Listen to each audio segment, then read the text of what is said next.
বিদেশ থেকে মেহমানরা আসবে, ওদের খাতির যত্ন করতে হবে, আদর আপ্যায়ন করে খাওয়াতে হবে ওদের, নইলে বাড়ির বদনাম করবে ওরা। মন্তুর উপরে আরও একটা ভার দিয়েছে মকবুল, নাও নিয়ে গিয়ে টুনিকে বাপের বাড়ি হতে নিয়ে আসতে হবে। দু একদিনের মধ্যে নবীনগরে যাবে মন্তু। করিম শেখের শরীরটা একটু ভালো হয়ে উঠলেই নৌকা নিয়ে বেরিয়ে পড়বে সে। পথের দুপাশের ক্ষেতগুলোতে কলাই, মুগ, মটর আর সর্ষে লাগানো হয়েছে। সারা রাতের কুয়াশায় এই সকালে সতেজ হয়ে উঠেছে ওরা। রোদ পড়ে শিশির ফোঁটাগুলো চিকচিক করছে ওদের গায়ে। মাঝি বাড়ির দেউরির সামনে আম্বিয়ার সাথে দেখা হয়ে গেল মন্তুর। পুকুর থেকে এইমাত্র গোসল করে ফিরছে সে। ঘন কালো চুলগুলো থেকে গড়িয়ে এখনো পানি ঝরছে। হাতের ভেজা শাড়িটার পানি নিংড়াতে নিংড়াতে আম্বিয়া বলল, মন্তু ভাই, হুট কইরা চইলা যাইও না, পিঠা বানাইছি, খাইয়া যাইও। মন্তু বলল, এই সকালবেলা গোসল করছো, তোমার শীত লাগে না? আম্বিয়া একটু হাসলো, শুধু কিছু বলল না। সারা রাত মিয়া বাড়িতে ধান ভেনেছে সে। এই শীতের রাতেও ধান ভানতে গিয়ে সারা দেহে ঘাম নেমেছে ওর। পুরো গায়ের কাপড়ে ঘামের বিশ্রী গন্ধ। তাই সকাল সকাল গোসল করে নিয়েছে আম্বিয়া। খেয়ে দিয়ে একটু পরে ঘুম দেবে, উঠবে সেই অপরাঞ্চে। তারপর আবার মিয়াবাড়ি চলে যাবে আম্বিয়া। ধান ভানবে সারা রাত। মন্তুকে একটা পিঁড়িতে বসতে দিয়ে ওর সামনে এক বাসন পিঠা এগিয়ে দিল আম্বিয়া। কাঁথার ভেতর থেকে মুখ বের করে করিম শেখ বলল, খাও মিয়া, খাও, বলে আবার কাশতে শুরু করলো সে। আম্বিয়া তখন পাশের ঘরে গিয়ে একটা ছেঁড়া কাপড় দিয়ে মাথার চুল ঝাড়ছে। মাঝে মাঝে বুড়ো নন্তু শেখের সঙ্গে কি যেন কথা বলছে সে। বেড়ার খুপড়ি দিয়ে চোরা চাউনি মেলে ওকে দেখতে লাগলো মন্তু। আটোসাটো দেহের খাজে খাজে দুরন্ত যৌবন, আশাতি শাড়ির বাঁধন ভেঙে ফেটে পড়তে চায়। আজ আম্বিয়াকে বড় ভালো লাগছে মন্তুর। চোখের পলক জোড়া ঈষৎ কেঁপে উঠল। হ্যাঁ, আম্বিয়াকে বিয়ে করবে সে, হোক হাঁপানি, সে পরে দেখা যাবে। বুড়ো মকবুলকে আজকেই ওর মনের কথাটা জানিয়ে দেবে মন্তু। সহসা একটা সিদ্ধান্ত নিয়ে বসল সে। করিম শেখ লম্বা শ্বাস নিয়ে বলল, কি মিয়া, হাত তুইলা বৈশা রইলা যে?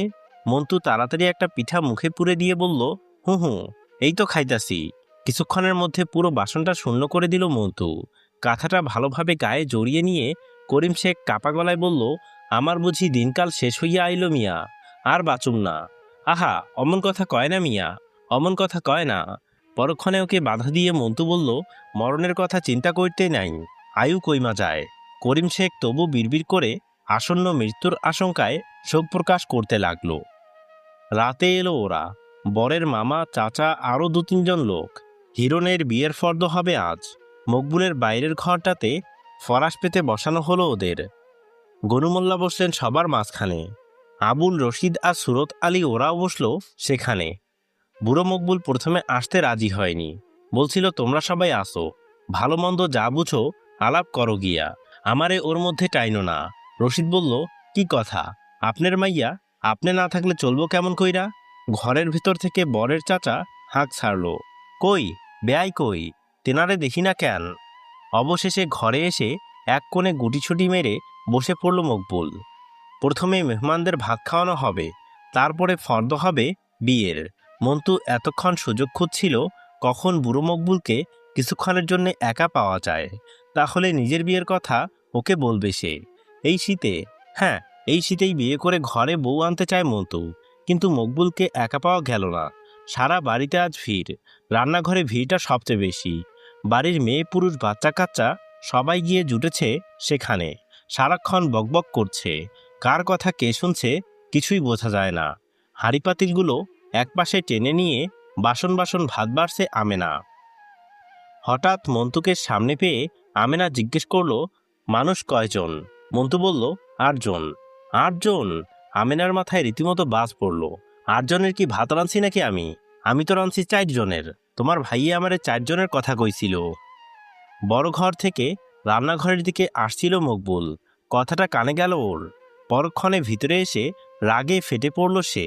আমি কি জানতাম 8 জন আইব? ওরা বারবার কইরা কইয়া দিছি 4 জনের বেশি আইসেন না আপনারা। ওরা তখন মাইনা নিছে, আর এখন বলে? ঠোঁটজোড়া বিকৃত করে একটা বিশ্রী মুখভঙ্গি করল মকবুল। হালার ভাত যেন এই জন্মে দেখে নাই হালারা। হইছে হইছে, আপনি আর চিল্লাইয়েন না, থামেন। মেজবউ ফাতেমা চাপা গলায় বলল, যান, যা আছে তা দিয়ে একবার খাওয়ান, আমরা না হয় পরে খামু। ফাতেমার কথায় শান্ত হয়ে চলে যাচ্ছিল মকবুল। মন্তুর দিকে চোখ পড়তে বলল, তাইলে মন্তু মিয়া, তুমি কাল পরশু একদিন নবীনগর যাও কেমন? মন্তুর সংক্ষেপে ঘাড় নাড়ল। নিজের কথাটা বলতে গিয়েও বলতে পারল না সে। সহসা তার মনে একটা নতুন চিন্তা এলো।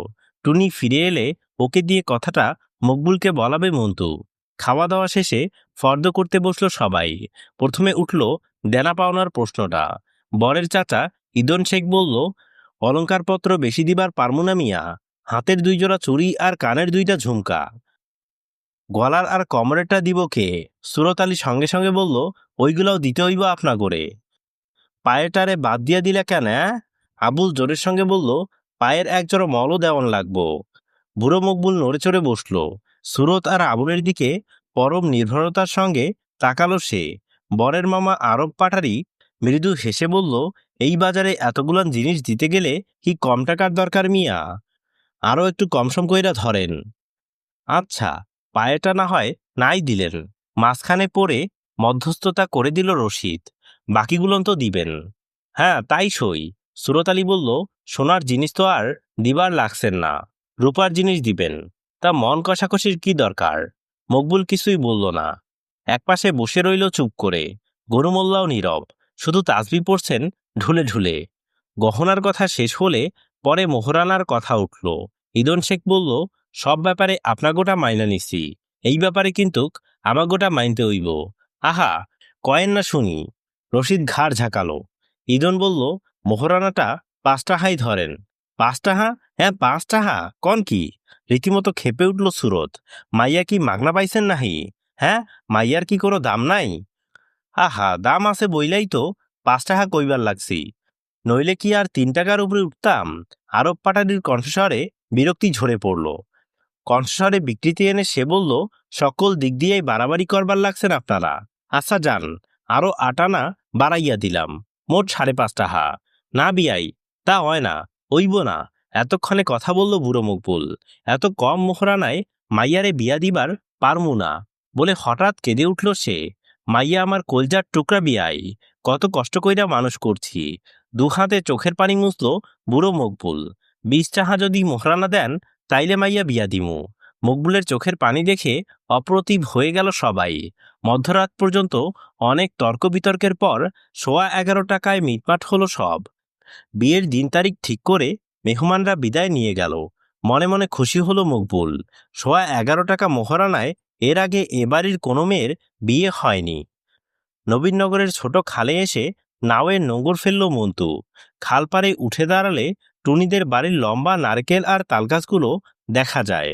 আর সেই তাল নারকেলের বনের ফাঁকে ওদের দেউড়ি ঘরটাও চোখে পড়ে এখান থেকে। নৌকা থেকে নামবার আগে মুখ হাতটা ভালো করে ধুয়ে নিল মন্তু। পুরনো লুঙ্গিটা পাল্টে নিয়ে নতুন লুঙ্গিটা পরল। ফতুয়াটা খুলে জামাটা গায়ে দিল সে। তারপর খদ্দেরের চাদরটা কাঁধে ফেলে পুরনো ছাতাটা বগলে নিয়ে ধীরে ধীরে নৌকা থেকে নেমে এলো মন্তু। কিছুদূর এসে পকেট থেকে টুপিটা বের করলো।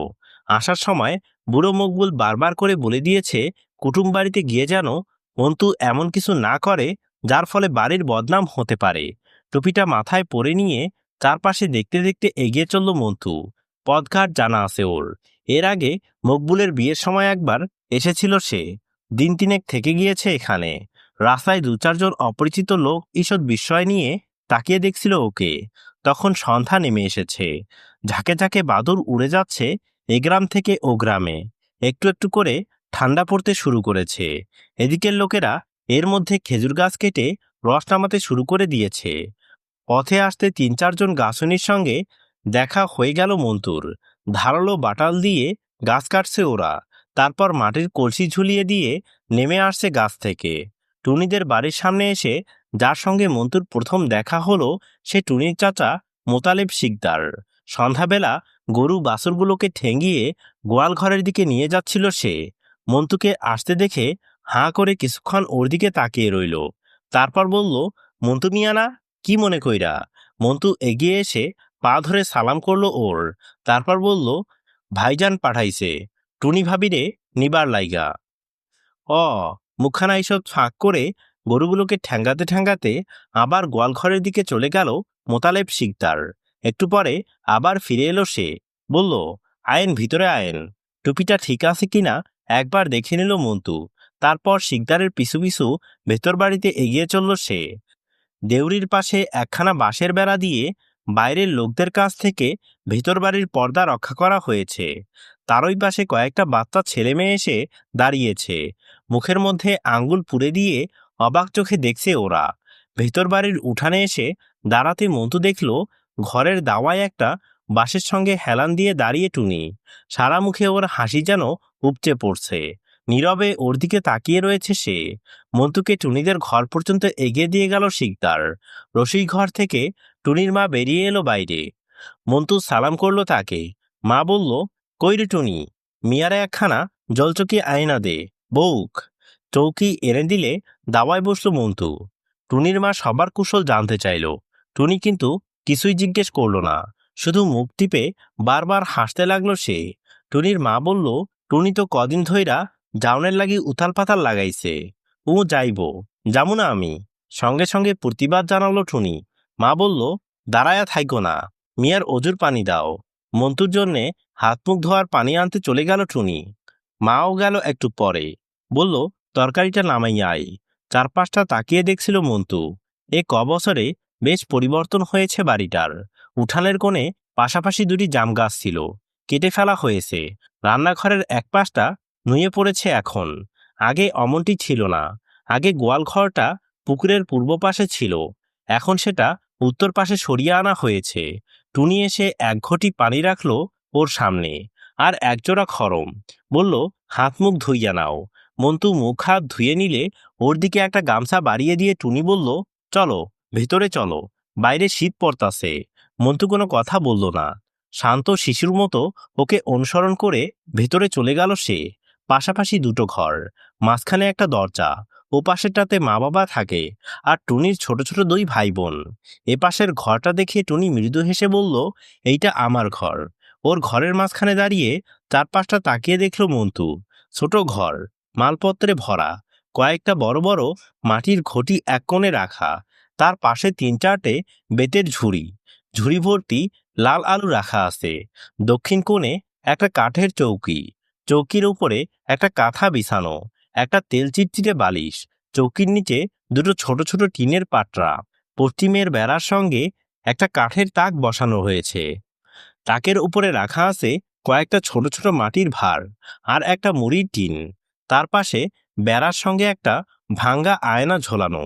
উত্তর কোণে একটা দড়ির সঙ্গে ঝুলছে টুনির দুখানা শাড়ি, ব্লাউজ আর একটা ময়লা কাঁথা। তাছাড়া ঘরের ঠিক মাঝখানে চিলে কাঠের সঙ্গে কতগুলো ছিকে, ছিকের মধ্যে কয়েকটা হাঁড়িপাতিল রাখা। মন্টু মুহূর্তে চোখ বুলিয়ে নিল পুরো ঘরটার উপর। টুনি চৌকিটা দেখিয়ে বলল, এইখানে বও। মন্টু বসল। কিছুক্ষণ ওর দিকে এক দৃষ্টিতে তাকিয়ে থেকে টুনি বলল, অমন শুকায়া গেছো কেন? মন্টু পরক্ষণে বলল, কই না, শুকাই নাই তো। টুনি মৃদু হেসে ঘর থেকে বেরিয়ে গেল। মন্টুর মনে হলো এ কমাসে টুনি অনেক পাল্টে গেছে। ওর দেহ গা আগের থেকে অনেক বড় হয়ে গেছে, অনেক বড় হয়ে গেছে। আর গায়ের রঙে একটা চিকচিকে আভা জেগে উঠেছে। আগের থেকে অনেক সুন্দর হয়েছে টুনি। রাতে টুনির ঘরে ওর শোবার বন্দোবস্ত হলো। ময়লা কাঁথাটার উপর ওর একখানা শাড়ি বিছিয়ে দিল, বালিশটাকে পরিষ্কার করে দিল। তারপর বলল, আর বইসা থাইকো না, শুইয়া পড়ো। মন্টু বলল, বেহান রাইতে কিন্তু রওয়ানা দিতে হইব। ওর কথা শেষ হতে না হতে শব্দ করে হেসে দিল টুনি। বলল, ইস, কইলেই হইল। তারপর একটুকাল থেমে আবার বলল, সে কম কইরা হইলেও 3 দিন আমাগো বাড়ি বেড়ান লাগবো, তারপর যাওনের নাম। মন্টু বলল, পাগল হইছো? তাইলে ভাইচারে মাইরা ফালাইবা আমারে।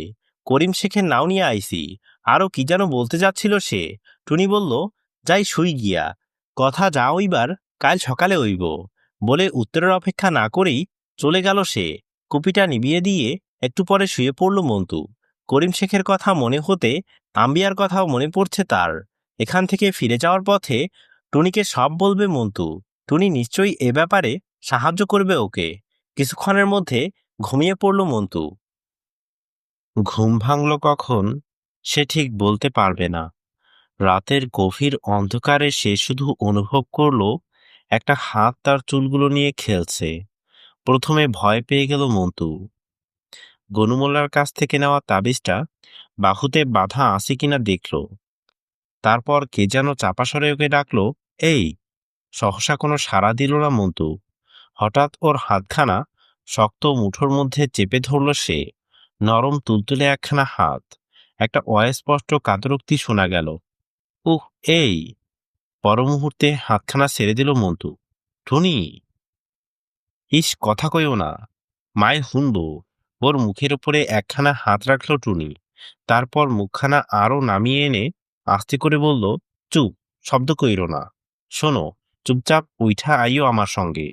কিছু বুঝে উঠতে পারল না মন্টু। টুনির মুখের দিকে অবাক হয়ে কিছুক্ষণ তাকিয়ে রইল ও। তারপর ধীরে ধীরে উঠে বসল। বাইরে এসে দেখল টুনির হাতে একটা মাটির কলস। শীতে দুজনে রীতিমতো কাঁপছিল। মন্টু প্রশ্ন করল, কি কি কি হইছে? টুনি ফিক করে হেসে দিয়ে বলল, কিছু হয় নাই, এদিকে আইও। ওর একখানা হাত ধরে অন্ধকারে টেনে নিয়ে চলল। বাড়িতে এসে মন্টু আবার প্রশ্ন করল, কই চললা? টুনি শব্দ করে হাসলো আবার, বলল, কলসি গলায় দিয়ে দুইজনে পুকুরে ডইবা মরুম, চলো। তারপরেই মন্টুর দিকে ঘুরে দাঁড়িয়ে সহসা প্রশ্ন করল সে, আমার সঙ্গে মরতে পারবা না? কি উত্তর দেবে ভেবে পেল না মন্টু। কিন্তু তার উত্তরের অপেক্ষা না করে আবার হেসে উঠল টুনি। হাসির দমকে দেহটা বারবার দুলে উঠল তার। বলল, ঘাবড়ায়ও না মিয়া, তোমারে মারুম না, বলে আবার চলতে লাগলো। এতক্ষণ এত অবাক হয়ে গিয়েছিল মন্টু যে শীতের প্রকোপটা ঠিক বুঝে উঠতে পারেনি। বিস্ময়ের ঘোর কেটে যেতে না যেতে প্রচণ্ড শীতে দাঁতে দাঁত লেগে এলো ওর। একটা লম্বা খেজুর গাছের নিচে এসে দাঁড়ালো টুনি। কলসিটা মন্টুর হাতে দিয়ে বলল, এইটা রাখো হাতে। তারপর পরনের শাড়িটাকে লুঙ্গির মতো গুটিয়ে নিল সে। মন্টু কাপা গলায় শুধালো, কি করো? ওর প্রশ্নের কোনো জবাব দিল না টুনি। নির্বিকারভাবে খেজুর গাছটা বেয়ে উপরে উঠে গেল সে। মন্টুর মনে হলো ও স্বপ্ন দেখছে। একটু পরে এক হাতে রসের হাঁড়িটা নিয়ে অন্য হাতে গাছ বেয়ে ধীরে ধীরে নিচে নেমে এলো টুনি। কলসির মধ্যে রসটা ঢেলে হাঁড়িটা রেখে আসার জন্য আবার উপরে যাচ্ছিল টুনি। মন্টু বলল, আরে কি করো? গাছ এখন পিছল, পইরা যাইবা। পেছন ফিরে তাকিয়ে হাসল টুনি। বলল, ইস, কত উঠছি। পাশের ঝোপ থেকে দুটো শিয়াল ছুটে এসে কিছু দূরে দাঁড়িয়ে মন্টুর দিকে হাঁ করে তাকিয়ে রইল কিছুক্ষণ। চোখচোরা অন্ধকারে জলজল করছে ওদের। মন্টু একটা ধমক দিতে ছুটে পালিয়ে গেল ওরা। টুনি নেমে এসে বলল, কারে ধমকাও? মন্টু আস্তে করে বলল, শিয়াল।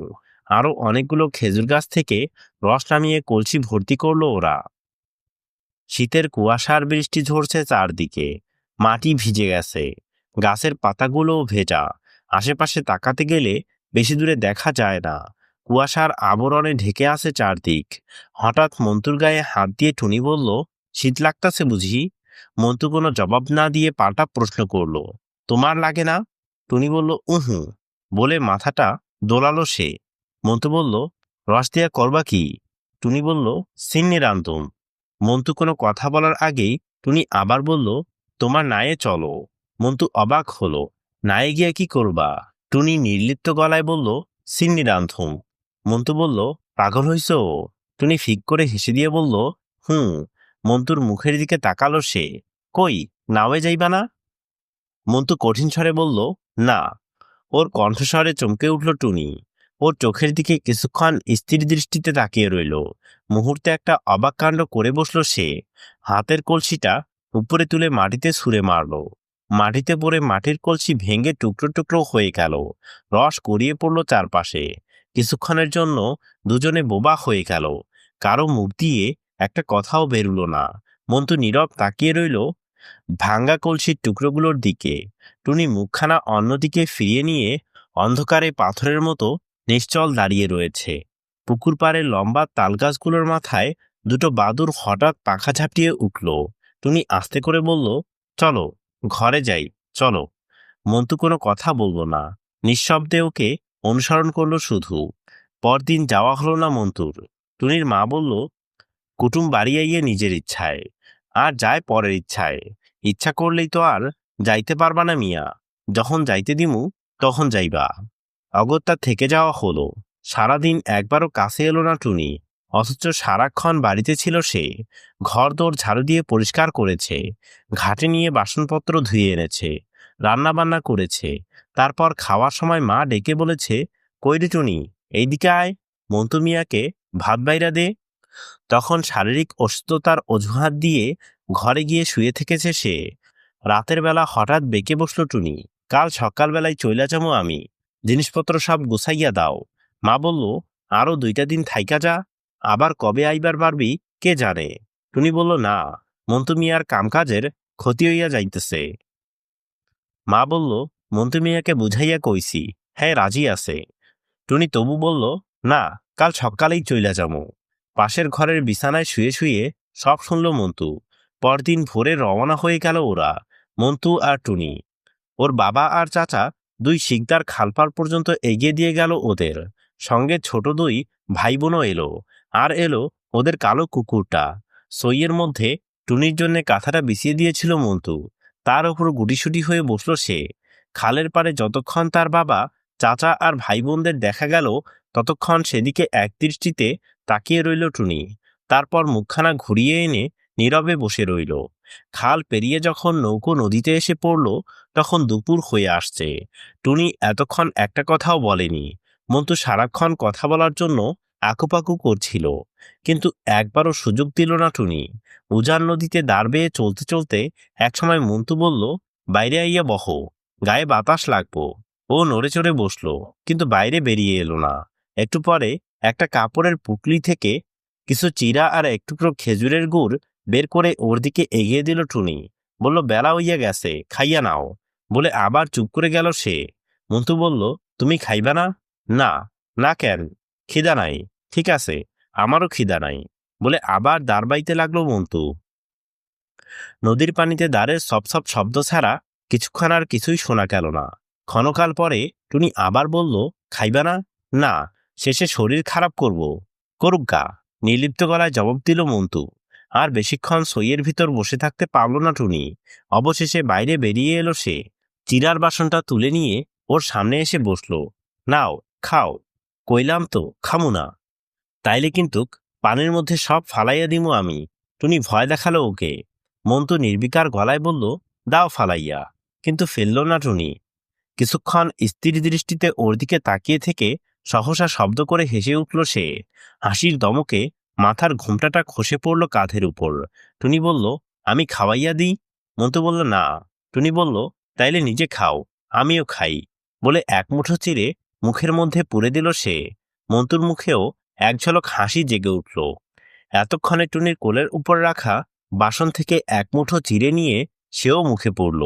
টুনি বলল, গুড় নাও, খাজুরি গুড়। চিড়ে খেতে খেতে কিছুক্ষণের মধ্যে আবার সহজ হয়ে এলো টুনি।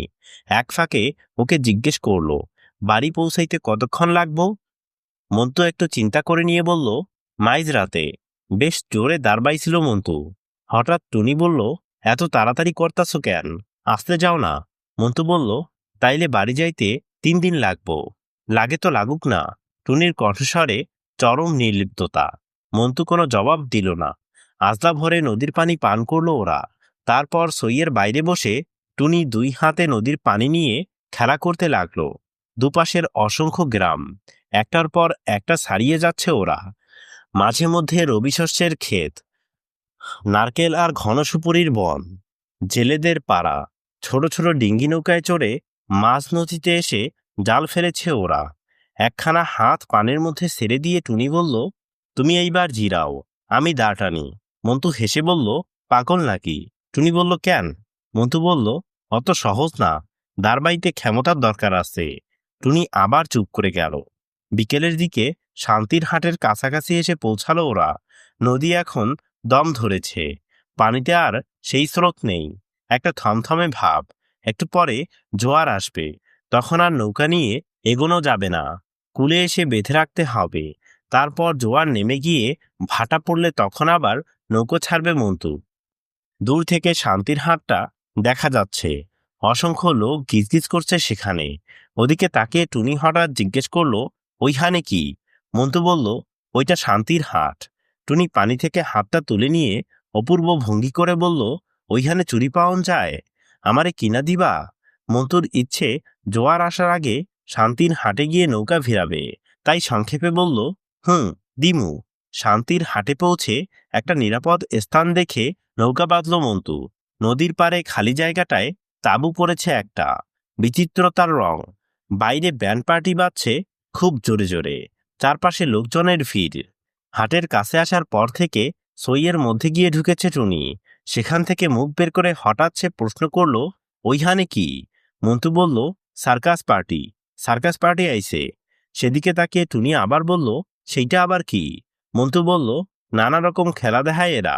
মানুষের খেলা, বাঘের খেলা, আরো কত কি। বাঘের নাম শুনে ভয় পেয়ে গেল টুনি, কিন্তু পরক্ষণে বলল, আমারে দেখাইবা? মন্টুর কোনো আপত্তি ছিল না, কিন্তু হাটের মধ্যে মেয়ে মানুষ নিয়ে যাওয়াটা সমীচীন বলে মনে হলো না ওর। তাই বলল, না, তোমার যাইয়া কাজ নাই, তুমি বহো, আমি আইতাছি। ওর চলে যাওয়ার কথা শুনে সঙ্গে সঙ্গে সইয়ের বাইরে বেরিয়ে এলো টুনি। বলল, ও মা, আমি একলা থাকবার পারুম না এখানে, তুমি যাইও না। মুহূর্তে নিরাশ হয়ে গেল মন্টু। ও নিজে এর আগে কোনোদিন সার্কাস দেখেনি, ভেবেছিল এই সুযোগে একবার দেখে নেবে, কিন্তু টুনির কথায় ভেঙে পড়ল। সার্কাসের তাঁবুর দিকে চোখ পড়তে দেখল শুধু পুরুষ নয়, অসংখ্য মেয়ে ছেলেও দলে দলে এসে ঢুকছে তাঁবুর মধ্যে। মন্টু কি যেন ভাবল, ভেবে বলল, আহো, দেরি কইরো না, আহো। ওর পিছু পিছু নিচে নেমে এলো টুনি। মাথার ঘোমটাটা সে এক হাত লম্বা করে দিয়েছে, আর সেই ঘোমটার ভেতর দিয়ে বিস্ময় বিমুগ্ধ চোখে চারপাশে তাকিয়ে দেখছে সে। তাঁবুর সামনে বড় বড় দুটো হ্যাচাক জ্বালিয়ে দিয়েছে ওরা। একপাশে একদল লোক ব্যান্ড বাজাচ্ছে। তাঁবুর দরজার ওপরে একটা মাচায় চড়ে দুটি মেয়ে ঘুরে ঘুরে নাচছে। সারা গায়ে মুখে নানা রকমের রং মেখেছে ওরা। টুনি অবাক হয়ে বলল, ওমা, শরম করে না? মন্টু বলল, শরম করবে কেন? ওরা মাইয়া লোক না, পুরুষ মানুষ মাইয়া সাজছে। অ হা করে ওদের দিকে তাকিয়ে রইল টুনি। দরজায় দাঁড়ানো লোকটার কাছ থেকে 3 আনা দামের 2খানা টিকিট কাটল মন্টু। ভিতরে ঢুকে দেখে ছেলে বুড়ো মেয়েতে তিল ধারণের জায়গা নেই। তাঁবুর কোণে অল্প একটু জায়গা নিয়ে গুটিসুটি হয়ে বসে পড়ল ওরা। কিছুক্ষণের মধ্যে সার্কাস শুরু হয়ে গেল। প্রথমে একটা মেয়ে দুটো লম্বা বাঁশের মাথায় বাঁধা একখানা দড়ির উপর দিয়ে নির্বিকারভাবে একবার এদিকে আরেকবার ওদিকে হেঁটে চলে গেল। দর্শকেরা হাতে তালি দিয়ে উঠল জোরে। তারপর এলো বিকটাকার লোক। হাতের মুঠোর উপরে 3টে মানুষকে তুলে নিয়ে চরকির মতো ঘোরাতে লাগলো সে। সবাই একসঙ্গে বাহবা দিয়ে উঠল। এরপর খুব জোরে ব্যান্ড বাজলো কিছুক্ষণ। তারপরেই এলো বাঘ। এসেই একটা হুঙ্কার ছাড়ল সে। মন্টুর একখানা হাত ওর মুঠোর মধ্যে শক্ত করে ধরে রাখল টুনি। দু চোখে ওর অপরিসীম বিস্ময়। ঘোমটার ফাঁকে একবার চারপাশে দর্শকদের দিকে তাকালো সে, তাকালো মন্টুর দিকে, তারপর আবার চোখ ফিরিয়ে নিল বাঘের উপর। ইতিমধ্যে ভয়ে গুটসুটি হয়ে মন্টুর বুকের মধ্যে সিধিয়ে গেছে টুনি। মন্টু নিজেও জানে না কখন টুনিকে একেবারে কাছে টেনে নিয়েছে সে। সার্কাস শেষ হতে দুজনের চমক ভাঙল। শক্ত করে ধরে রাখা মন্টুর হাতখানা মুহূর্তে ছেড়ে দিল টুনি। তারপর মাথা নিচু করে নীরবে দাঁড়িয়ে রইল সে। মন্টু নিজেও কিছুক্ষণের জন্যে হতবুদ্ধি হয়ে পড়ল। ইতস্তত করে বলল, চলো। ভিড় ঠেলে বাইরে বেরিয়ে এলো ওরা। ঘাটে আসার পথে মনোয়ার হাজির চায়ের দোকানের সামনে দিয়ে আসতে হয়। মন্টুকে দেখে হাজি দোকান থেকে চিৎকার করে উঠল, আরে মন্টু মিয়া, কই যাও? শুনো শুনো। মন্টু এড়িয়ে যাবার চেষ্টা করলো, পারল না। আরে মিয়া, কাজের কথা আছে, শুই না যাও। দুহাতে ওকে কাছে ডাকলো মনোয়ার হাজি। টুনি পিছনে দাঁড়িয়েছিল। ওর দিকে এক পলক তাকিয়ে নিয়ে দোকানের দিকে এগিয়ে গেল মন্টু। কাউন্টারে আরো অনেকগুলো লোক কথা বলছিল।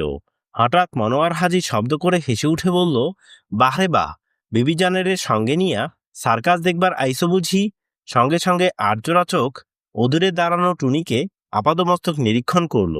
মন্টু কিছু বলবার আগেই মনোয়ার হাজির সামনে ঝুঁকে পড়ে বলল, কখন করলা? হ্যাঁ, একবার খবর দিলা না, দাওয়াত করলা না, এইটা কেমন কথা? হতবুদ্ধি মন্টু কি বলবে কিছু ভেবে পেল না। সে শুধু ইতস্তত করে একবার মনোয়ার হাজির দিকে আরেকবার টুনির দিকে তাকালো বার কয়েক। এক বিচিত্র অনুভূতির আবেশে মনটা ভরে উঠেছে ওর। মনোয়ার হাজি শুধালো, কোনো কাজ কাম নাই তো? একটা ঢোক গিলে মন্টু বলল, কিছু চুড়ি কিনন লাগবো। হ্যাঁ, তা কিনবা না? নিশ্চয়ই কিনবা। একগাল হাসলো মনোয়ার হাজি। তারপর বলল, এখন চলো মিয়া, ভাবিরে নিয়া আজকার রাতে আমাগো বাড়ি মেহমান হইবা। মন্তু পরক্ষণে বাধা দিল, না না, তাড়াতাড়ি বাড়ি ফেরন লাগবো। ওর কথাটা কানে নিল না মনোয়ার হাজি। সে জানালো থাকার কোনো অসুবিধা হবে না ওদের, বাড়িতে ঘর আছে অনেকগুলি, তারই একটিতে সুন্দর করে বিছানা পেতে দেবে। তাতে যদি মন্তুর আপত্তি থাকে তাহলে আরো একটা ভালো বন্দোবস্ত করে দিতে পারে মনোয়ার হাজি। সার্কাস পার্টির ওখানে হোটেল উঠেছে কয়েকটা, এক একটা ঘর 1 টাকায় 1 রাতের জন্যে ভাড়া দেয় ওরা। সেখানেও ইচ্ছে করলে থাকতে পারে মন্তু। পান খাওয়া দাঁতগুলো বের করে মনোয়ার হাজি বলল, আরে মিয়া, নতুন বউ নিয়া যদি একটু ফুর্তি না কইরবা তাইলে চলে কেমন কইরা? এই তো বয়স তোমাগো। এই শীতেও ঘামিয়ে উঠেছে মন্তু। টুনির দিকে তাকিয়ে সে বুঝতে পারল ও ভীষণ বিব্রত বোধ করছে। ক্ষণকাল পর মন্তু বলল, আরেকদিন আইসা আপনাগো বাড়ি মেহমান হমু, আজকা যাই। মেহমান হমু, আজকা যাই। ওরা আমন্ত্রণ রক্ষা না করার জন্যে কিছুক্ষণ দুঃখ প্রকাশ করল মনোয়ার হাজি। অবশেষে বলল, আরেকদিন কিন্তু আইবা মিয়া, আর হ্যাঁ, ভাবি সাহেবেরে সঙ্গে নিয়ে আইবা কিন্তু। বলতে বলতে টুনির দিকে তাকালো হাজি। জোয়ার পড়ে যাওয়ায় ভাটার পানি অনেক নিচে নেমে গেছে। যেখানে নৌকাটা বেঁধে রেখে গিয়েছিল সেখান থেকে অনেক দূরে সরে গেছে ওটা। মাঝখানের জায়গাটা পানি আর কাদায় ভীষণ পিচ্ছিল হয়ে পড়েছে। ওর উপর দিয়ে হাঁটতে গেলে অতি সাবধানে আঙ্গুলের নখগুলো দিয়ে মাটি চেপে রাখতে হয়, নইলে যে কোনো মুহূর্তে পড়ে যাওয়ার সম্ভাবনা আছে। নিচে নামতে গিয়ে অন্ধকারে মন্তুর ফতুয়াটার একটা কোণ শক্ত করে ধরে রেখেছে টুনি। একটু অসতর্ক হতে পা পিছলে যাচ্ছিল সে, মন্তু ধরে ফেলল। মাথার আঁচলটা কাঁধের উপরে গড়িয়ে পড়ল। একটা অস্ফুট কাতরোক্তি করল টুনি। কাঁধের উপর থেকে ওর মুখখানা সরিয়ে দিতে গিয়ে মন্তু সহসা অনুভব করল টুনির দুচোখ বেয়ে পানি ঝরছে। নিঃশব্দে কাঁদছে টুনি। ভাটিগাঙ্গে নাও ভাসিয়ে দিয়ে নীরবে বসে রইল মন্তু। মনটা আজ ভীষণ ভেঙে পড়েছে ওর। সারা দেহে আশ্চর্য এক অবসাদ। সেদিন রাতে রসের কলসটা ভেঙে ফেলল টুনি, তখনও এত খারাপ লাগেনি ওর। আজ কেমন একটা ব্যথা অনুভব করছে সে, বুকের নিচটায়, কলজের মধ্যে। নৌকোর সইয়ের ভেতরে চুপচাপ বসে রয়েছে টুনি। একটা কথা বলছে না সে, একটু হাসছেও না। হঠাৎ গলা ছেড়ে গান ধরল মন্তু। বন্ধুরে আশা ছিল মনে মনে প্রেম করিমু তোমার সনে, তোমারে নিয়া ঘর বাঁধিমু গহীন বালুর চরে, ও পরাণ বন্ধু আরে। নদীর স্রোত নৌকার গায়ে ছলাৎ ছলাৎ শব্দে আছড়ে পড়ছে, যেন বহুদিনের এই স্নেহের টানকে চিরন্তন করে ধরে রাখার জন্যে প্রাণহীন কাঠের টুকরোগুলোকে গভীর আবেগে বারবার জড়িয়ে ধরতে চাইছে ওরা। টুনি এখনো নীরব। খালের মুখের কাছে নৌকো থামাতে হলো। ভাটার পানি অনেক নিচে নেমে গেছে। পাতা পানিতে নৌকা নিয়ে ভেতরে যাওয়া যাবে না। এখানে অপেক্ষা করতে হবে যতক্ষণ না আবার জোয়ার আসে। জোয়ারের স্রোতে নৌকা নিয়ে ভেতরে চলে যাবে মন্তু, কিন্তু সে এখনো অনেক দেরি। ভোর রাতের আগে জোয়ার আসবে না। নৌকা থামাতে দেখে টুনি এতক্ষণে কথা বলল, কি নাও থামাইলা কেন? হঠাৎ নিজের অজান্তে একটা কথা বলে বসলো মন্তু। বলল, বাড়ি যামু না, এইখানে থাকুম আমরা। কেন কেন? টুনির কণ্ঠস্বরে উৎকণ্ঠা। শুনে শব্দ করে হেসে উঠল মন্তু। ওর হাসিটা কাটা বাঁশের বাঁশির মতো শোনালো। নৌকা থেকে নোঙরটা তুলে নিয়ে নিচে নেমে গেল মন্তু। ভালো করে মাটিতে পাতল ওটা, নইলে জোয়ারের প্রথম ধাক্কায় মাঝ নদীতে চলে যাওয়ার ভয় আছে। তারপর পাজরা ধুয়ে নিয়ে নৌকায় উঠতে উঠতে টুনির প্রশ্নের উত্তর দিল মন্তু। জোয়ার না আসা পর্যন্ত এখানে অপেক্ষা করতে হবে ওদের। এইখানে বলতে গিয়ে চারপাশে তাকালো টুনি। আশেপাশে কোনো জনবসতি নেই। দক্ষিণে যতদূর তাকানো যায় অথই পানির ঢেউ। নদী এখানে বাঁক নিয়ে ঘুরে গেছে দূরের সাগরের দিকে। কয়েকটা জেলে নৌকো মাঝ নদীতে টিমটিম বাতি জ্বালিয়ে জলে পাহারা দিচ্ছে। মাঝে মাঝে একে অন্যকে জোর গলায় ডাকছে ওরা, নিশির বাপ জায়গা আসনি? ও নিশির বাপে, কুই কুই। পশ্চিমে চর পড়েছে। বিস্তীর্ণ ভূমি জুড়ে কোনো লোকালয় নেই, শুধু বালু আর বালু। তার উপরে আরও এগিয়ে গেলে সীমাহীন বুনো ঘাসের বন। দিনের বেলায় অসংখ্য গরু বাছুর নিয়ে রাখাল ছেলেরা আসে এখানে। রাতে নিস্তব্ধ নিঝুম হয়ে থাকে সমস্ত প্রান্তর। পূবে ফেলে আসা নদী এঁকে বেঁকে চলে গেছে শান্তির হাটের দিকে। উত্তরে খাল, খালের পারে অসংখ্য বুনো ফুলের বন। একটু ভালো করে তাকালে ওপারে তৈরি লম্বা সাঁকোটা নজরে আসে এখান থেকে। চারপাশে এক পলক তাকিয়ে চুপ করে গেল টুনি। ও মাঝি, মাঝি ও কই? জেলে নৌকো থেকে কে যেন ডাকলো। কোনখানের নাও? হ্যাঁ, গলা চড়িয়ে মন্টু জবাব দিল, পরীর দিঘি। জবাব শুনে চুপ করে গেল জেলেটা। এতক্ষণ নৌকো বেয়ে আসছিল বলে শীতের মাত্রাটা বুঝে উঠতে পারেনি মন্টু। তাড়াতাড়ি সইয়ের মধ্যে এসে ঢুকলো সে। টুনি নড়েচড়ে একপাশে সরে গেল। সইয়ের সঙ্গে ঝোলানো হুকো আর কলকেটা নামিয়ে নিয়ে অল্পক্ষণের মধ্যে এক সিলিম তামাক ধরিয়ে নিল মন্টু। তারপর আবার বাইরে বেরিয়ে এসে গলুয়ের উপর আরাম করে বসে তামাক টানতে লাগলো। দক্ষিণ থেকে কনকনে বাতাস বইছে জোরে। আকাশে মেঘ, মেঘের ফাঁকে আধখানা চাঁদ মাঝে মাঝে উকি দিয়ে আবার মুখ লুকোচ্ছে তাড়াতাড়ি। টুনি ডাকলো, ওইখানে বৈশা কেন? ভেতরে আহো। মন্টু কোনো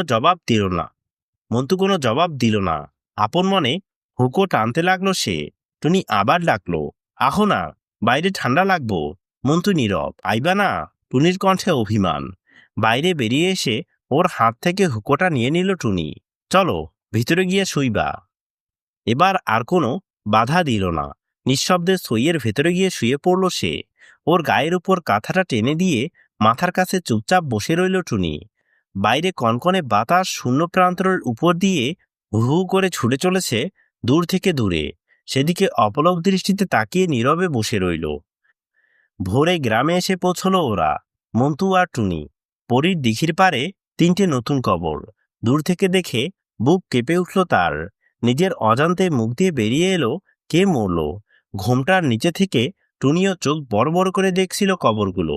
পথে আসতে মাঝি বাড়ির কুদ্দুসের সঙ্গে দেখা হতে সব শুনল মন্টু। প্রথম কবরটা এ গায়ের তোরাবালির। ৮০ উপরে বয়স হয়েছিল ওর। ঘর থেকে বাইরে বেরিয়ে চলাফেরা করতে পারত না। মরে বেঁচেছে বেচারা, নইলে আরো কষ্ট সহ্য করতে হতো। দ্বিতীয় কবরটা আসকর ফকিরের। পেটে পিলে হয়েছিল, প্রায় রক্তবমি করত। বুড়োরা বলতো, শত্রুপক্ষ কেউ নিশ্চয়ই তাবিজ করেছে, নইলে অমন হবে কেন। তার পাশের কবরটা হালিমার, আবুলের বউ হালিমা। গতকাল দুপুরে ঘরের মধ্যে হঠাৎ চিতল মাছের মতো তরপাতে তরপাতে মারা গেছে হালিমা। মনটা ভীষণ খারাপ হয়ে গেল মন্টুর। হালিমার মৃত্যুর সংবাদে কাঁদতে শুরু করেছে টুনি। ঘোমটার নিচে ফুপিয়ে কাঁদছে সে। ইতস্তত করে মন্টু বলল, কান্দো কেন? কাইন্দা কি হইব? বাড়ি ফিরে এলে বুড়ো মকবুল গভীর অসন্তোষ প্রকাশ করল। একদিন নয়, দুদিন নয়, ৪-৪টে দিন দুশ্চিন্তায় বারবার ঘরবার করেছে সে। আইতে এত দেরি হইল কেন, হ্যাঁ? মন্টু খুলে বলল সব। কুটুম বাড়িতে গিয়ে কুটুম যদি আসতে না দেয় তাহলে কি করতে পারে সে? তাছাড়া নদীতে যে জোয়ার ভাটা আসে সেটাও কারো ইচ্ছে মতো চলে না। তাই আসতে দেরি হয়ে গেছে ওদের। মকবুল শুনল সব, শুনে শান্ত হলো।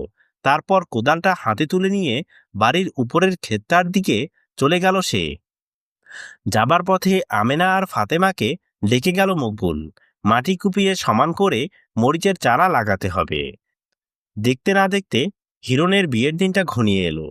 একমাত্র মেয়ের বিয়ে, তাই আয়োজনের কোনো কার্পণ্য করেনি বুড়ো মকবুল। ৮.৫ টাকা দাম দিয়ে একটা ছাগল কিনেছে সে। হাট থেকে চিকন চাল কিনে এনেছে আর আছের ঘি। মিয়াবাড়ি থেকে কয়েকটা চীনেমাটির পেয়ালা আর বর্তন ধার নিয়ে এলো আমেনা। বরপক্ষের লোকদের মাটির বাসনে খেতে দিলে ফিরে গিয়ে হয়তো বদনাম করবে ওরা। তাই বুড়ো মকবুলের শরীরটা ভালো নেই। চারদিকে ছুটোছুটি করবে সে শক্তি পাচ্ছে না সে।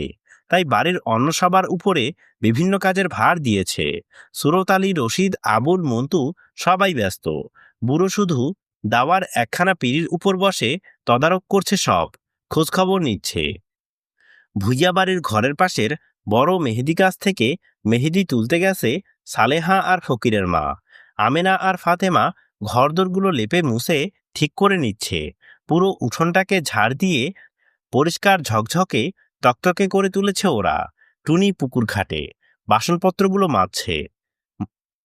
যার বিয়ে সেই হিরণ রসই ঘরের দাওয়ায় চুপটি করে বসে রয়েছে আর অবাক হয়ে বারবার মুখের দিকে তাকাচ্ছে সবার। দুপুর রাতে পাড়াপড়শির অনেকে এলো। বাচ্চা কাচ্চা মেয়ে ছেলের দল। দুখানা বড় বড় চাটাই বিছিয়ে নিয়ে উঠোনে বসলো ওরা। তারপর সবাই একসঙ্গে সুর করে গান ধরল।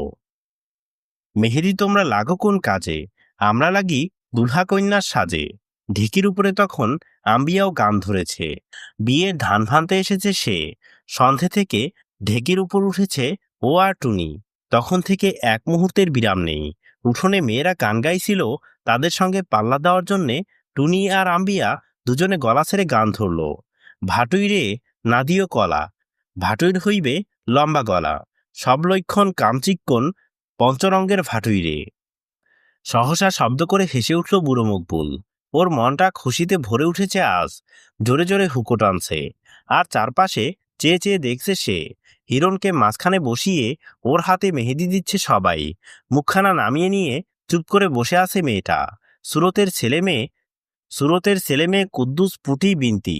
ওরা হাতে মেহেদি দেবার জন্যে কান্নাকাটি শুরু করে দিয়েছে। ওদের ধুমকে সেখান থেকে তাড়িয়ে দিল সালেহা। মকবুল বলল, আহা, তারাও কেন বউ, একটুখানি মেহেদি ওগো দাও না। হঠাৎ ফকিরের মা নাচতে শুরু করলো। আঁচল দুলিয়ে কোমর ঘুরিয়ে ঘুরিয়ে ঘুরে ঘুরে নাচতে লাগলো সে। কই গেলা সুরতের বিবি, আমার কথা শোনো, আবের পাংখা হাতে করি আবু লইয়া বাতাস করো, ফুলের পাখা হাতে নিয়া জোরে বাতাস করো। ওর নাচ দেখে ছেলেবুড়ো সবাই শব্দ করে হেসে উঠল একসঙ্গে। ধান ভানা বন্ধ করে টুনি আর আম্বিয়াও বাইরে বেরিয়ে এলো। আম্বিয়াকে আসতে দেখে নাচ থামিয়ে তার দিকে দৌড়ে এলো ফকিরের মা। হাত ধরে তাকে টেনে নিয়ে গেল দলের মাঝখানে। তারপর ওকে লক্ষ্য করে ফকিরের মা গাইল, কেমন তোমার মা বাপরে, কেমন ওরে হিয়া, এত বড় মাইয়া হইছো, না করাইছে বিয়া। ওর গানটা শেষ না হতেই আম্বিয়া নেচে উঠে গানের সুরে জবাব দিল, কেমন ওরে মা বাপরে, কেমন ওরে হিয়া, তোমার মতো কাঞ্চন পাইলে এখন করি বিয়া। দূর পোড়া কপাইল্লা। দূর দূর বলে ওকে তাড়া করলো ফকিরের মা। দৌড়ে গিয়ে মন্তুর ঘরের মধ্যে ঢুকে দুয়ারে খিল দিল আম্বিয়া। বাইরে ছেলেবুড়োদের রোল পড়েছে তখন। সালেহা হেসে বলল, কিরে আম্বিয়া, এত ঘর থাইতে শেষে আমাগো মন্তু মিয়ার ঘরে ঢুইকা খিল দিলি? আরেক প্রস্ত হেসে উঠল সবাই। মন্তু তখন উঠোনের মাঝখানে এসে দাঁড়িয়েছে। ওকে দেখে গ্রামের রসুর নানি তার ফোকলা দাঁত বের করে একগাল হেসে বলল, কি মিয়া, ডুইবা ডুইবা পানি খাও? ঘরে গিয়া দেখো কন্যা তোমার ঘরে গিয়া খিল দিছে।